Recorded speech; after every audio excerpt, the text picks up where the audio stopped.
Good morning. Can everyone hear me now? Welcome. Thank y'all for joining us. We're going to keep this pretty short this morning and to the point. Hopefully nobody has a problem with that. I don't expect this to take us more than about 15 minutes, but I do want to go through some information for you all and introduce y'all to the survey tool that we have for our new K-8 computer science standards. This will be a public, or this webinar is to announce a public comment opportunity that will be open to the public, and it will run from November 20th until December 20th, and it is, like I said, is over the Arkansas K-8 computer science standards.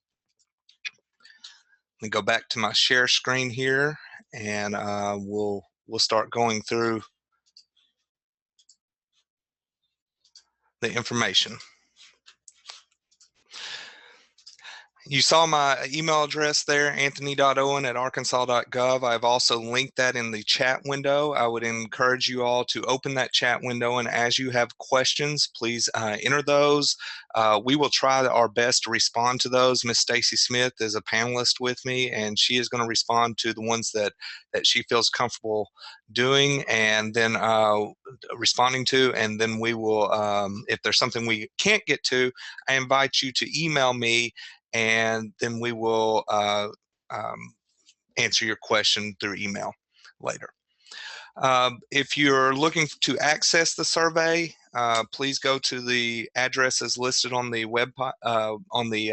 PowerPoint there. I've also linked to those in the chat window, so you are welcome to go ahead and start filling out those, but please listen, and because I think the information we're going to share this morning is important in context of thinking before you start answering questions on the standards. We'd like for you to think about the information that we're presenting during this webinar. This webinar will be recorded and archived on our computer science web pages. It will actually be linked to on the curriculum frameworks page or the curriculum standards page under computer science. Just some background information. The Arkansas K-8 Computer Science Standards is composed of 3 different documents. The final drafts will be linked after our public comment period ends on December 20th. The 3 documents include a K-4 Computer Science Standards document. These standards will be embedded across all curriculum areas. A 5-8 Computer Science Standards document, also to be embedded across all curriculum areas, and a 7th, 8th grade coding block, which is to be taught within a standalone block of time within the schools. The embedded K-8 computer science standards provide an introduction to computing concepts that can be embedded into other classes. The standards support critical thinking through algorithmic problem solving. The core strands, content standards, and the student learning expectations are meant to be taught in an integrated manner, not in isolation.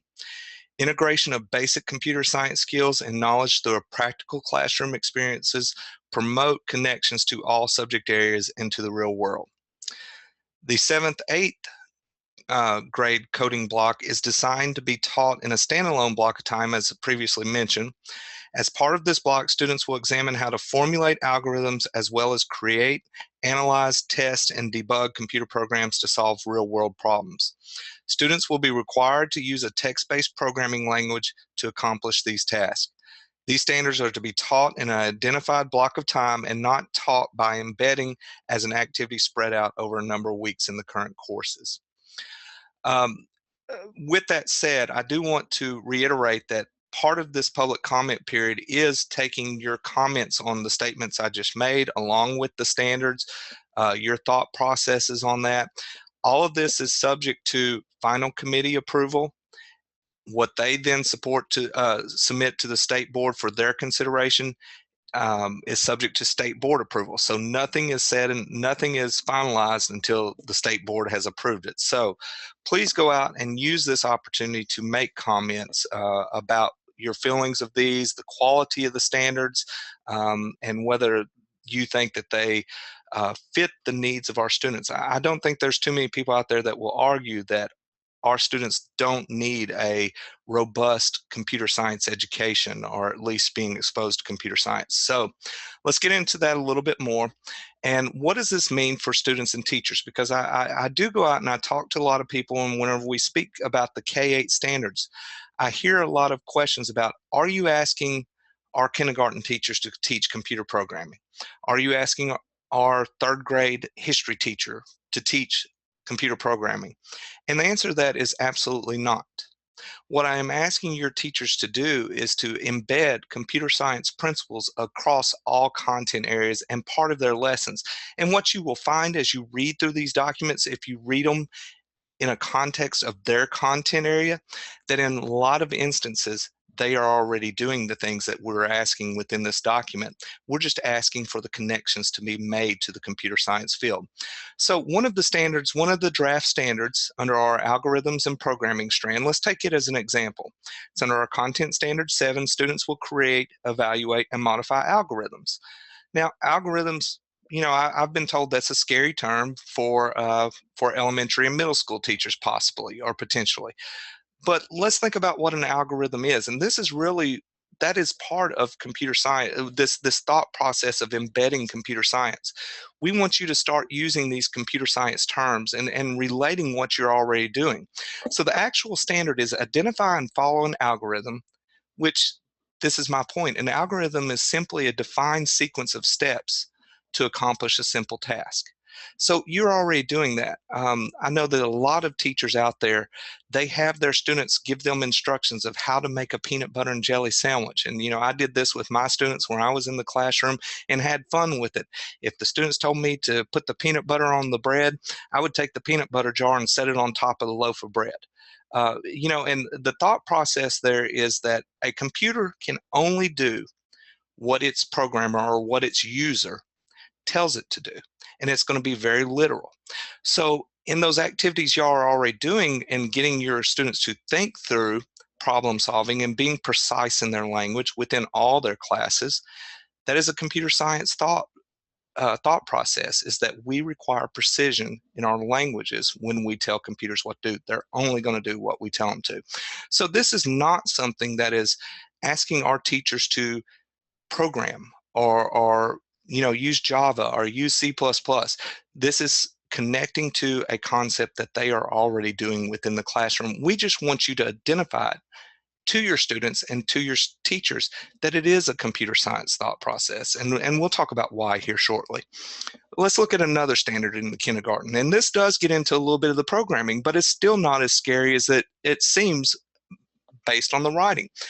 This standard is under, or this SLE is under Content Standard 8, which says students will create programs to solve problems. And this particular SLE says use a visual block-based programming language, e.g. Blockly, Scratch Junior, to solve problems. Now, at first read, that sounds like that may be a little bit above what a kindergartner can do. Well, I encourage you, and we'll get, I'll go to the next slide and show you this so you'll have the link. I would encourage every teacher out there and every administrator out there to go out to code.org and take the hour of code, because their curriculum is based. This is one of many free curriculums that are out there, and we don't advocate a curriculum over another, but this will give you an example of what we're asking them to do at kindergarten level. It can be as simple as taking and dropping directional arrows to get a character from one point to the other. That is telling that is telling the computer or giving the computer specific instructions to go to get this one character from one point to another. And that is the appropriate level of programming for that grade level.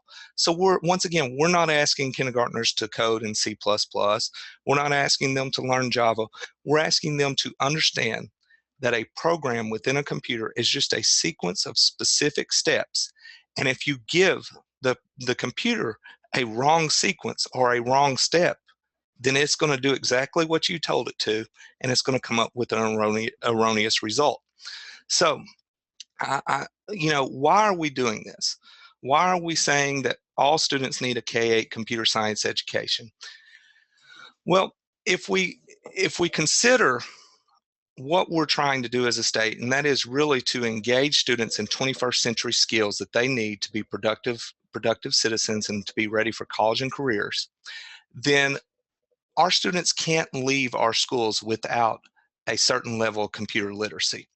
And we want though we know that every student will not be a Mark Zuckerberg or a professional programmer, we know that many students that are out there are not getting the opportunity to see if they can become one because we're not making computer science relevant to them as a state. So by integrating K-8 computer science, by having these standards embedded in every content area, we are showing students that computer science is something that is open to every student, or at least something that can be considered by every student as an opportunity. Our current enrollment for computer science, and this is really one of the main focuses of this K-8 embedded piece, is that we have about a 74 to 20%, 26% male to female ratio of enrollment in our high school computer science courses across the state. So that is a big discrepancy. That should be 50-50 effectively because um, that should be 50-50 because that's representative of our population. But we're saying by having computer science and that having it modeled in a way or presented in a way that it is only for a certain group of individuals, we're leaving those other students out. So if we make it, I like to say, if we make it normal for everyone, then it's abnormal for no one. So through these K-8 standards, we hope to make computer science a normal educational process for every student in the state of Arkansas and to begin talking about it at earlier levels. Majority of our teachers out there are females across the state, especially at the elementary and middle school level. If our female students see female teachers engaging in computer science work, even at the appropriate level, at those appropriate grade levels, and they're talking about it, then it becomes something normal for them to engage in. So that is our hope with the K, not only to make digitally literate citizens or digitally literate students, so that when they go to high school, they can go into those higher level courses, but also that we are reaching a broader range of students and making it normal for that broader range of students. So why computer science? Why the push? Well, you all know that Governor Hutchinson has made this an initiative within the state of Arkansas and has set aside money, and we are very gracious for his foresight in this, and our state is getting a lot of national attention. I am going to encourage you all to, once again, when you go to code.org, to take part in their Hour of Code. The Hour of Code event is simply, it is asking each student in the state of Arkansas, or each student that can, to take a 1 hour block of coding at some point. You actually have the opportunity to sign your school up for a coding Hour of Code event. One school within the state of Arkansas will be selected to receive a $10,000 check to be able to purchase computer equipment for their school. That is a guarantee. At last count, we had about 40 schools across the state that have signed up for the Hour of Code event. As a requisite for that Hour of Code event, you must have a plan in place to get every student within your building through the Hour of Code at some point. You can go above and beyond that, and that is taken consideration whenever they do look at what school to award. But I do want to share a video with you, and just that kind of reiterates our focus on computer science and what it should be. Okay, so I was told the audio was not working, so I will just encourage you to go out to code.org. These promotional videos are on their website, and watch one and share it with your students. Share it with your educators, with your teachers within a PD session. Get them engaged. I will also tell you that if you will take the time to go through an Hour of Code event with your teachers in a PD session, it won't take a whole hour. You can just get them started on one, and we have two, code.org has two new ones that have just launched within the past couple weeks. They have a Star Wars module and they have a Minecraft module that have both launched within the past couple weeks. You will find that your teachers don't want to stop. Even though the curriculum at code.org is based around a K-8 range, the upper end is challenging even for adults. My wife, who went to a PD event with one of the Hour of Code or one of the code.org trainers, the other night she was sitting at home playing the Hour of Code on her personal computer at home. She asked, "Why am I doing this?" And it comes down to that it is made to be fun.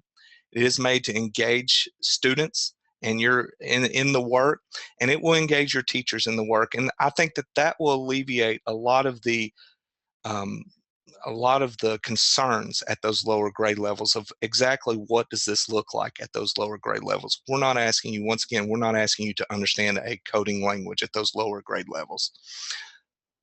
So, once again, I'll invite you to go out to the chat window to download or to access the survey, to see that link to access the survey. Also go to our computer science landing page, has a wealth of information. Email me if you have any additional questions. I do also want to take this moment while I'm speaking to educational leaders across the state that are interested in computer science, that this past week there was another commissioner's memo released about computer science. It is regarding Act 187 of 2015 and our changes for not this school year, but for next school year. This current school year, as you all know, we allow for the AD Computer Science and Mathematics course, the Essentials of Computer Programming course, and AP Computer Science A, and IB Computer Science to count as meeting that requirement under Act 187, which said that every school, every public and charter high school in the state of Arkansas has to offer a computer science course. For the next school year, for 2016-17, we are adding AP Computer Science Principles to this list of available courses or approved courses. I do want to point out that training for these AP courses, for the AP courses, are available through both the University of Arkansas at Fayetteville and the University of Arkansas at Little Rock. I believe that, and you can go out to the College Board website and find more information on the available trainings, or contact UAF or UALR and for more information. But I believe that University of Arkansas at Fayetteville, they have received a grant that will train up to 50 teachers over 3 years in the computer science principles. They may be having a summer institute in addition to that. And then I believe the University of Arkansas at Little Rock is actually offering both a summer institute for the principles course and the AP Computer Science A course. So I encourage you to send your teachers to those trainings, especially for the Computer Science Principles course, because that is a good entry-level course for your students. So in addition, I want to point you to our ADE website, and especially our landing page. Once again, this is linked in the chat window, and encourage you to go out there and look at the information, including the FAQ document that's linked to on those pages. It has a chart on the last couple pages, or a couple charts now, that include the 2015 courses, 2015-16 courses, and the 2016-17 courses, and the information for those courses. Some contact information for you here. We have a ADE curriculum listserv. So if you would like to be added to that, we don't send out a lot of emails over that, and it is only a one-directional listserv, but we do send out a lot of information over that that's very important for our districts and teachers to know. Please email that ade.candy@arkansas.gov, and that's actually CANDI for curriculum and instruction, for those of y'all who are wondering, to be added to that list. If you have questions about the standards themselves or the survey tool, please contact me. My email address is there, and my ADE cell phone number is there. I do have an office number, but I'm hardly ever in my office, so don't call it. Thank you for your time. I also want to take this opportunity before I end the webinar, is that I do want to thank the members of the committee who worked so hard on this document. I'm not going to release their names right now over this for obvious reasons. The list of those committee members will be made available within the final drafts of the documents. I also want to thank you all for your time for participating in this webinar and participating in the survey. Hope you have a great day.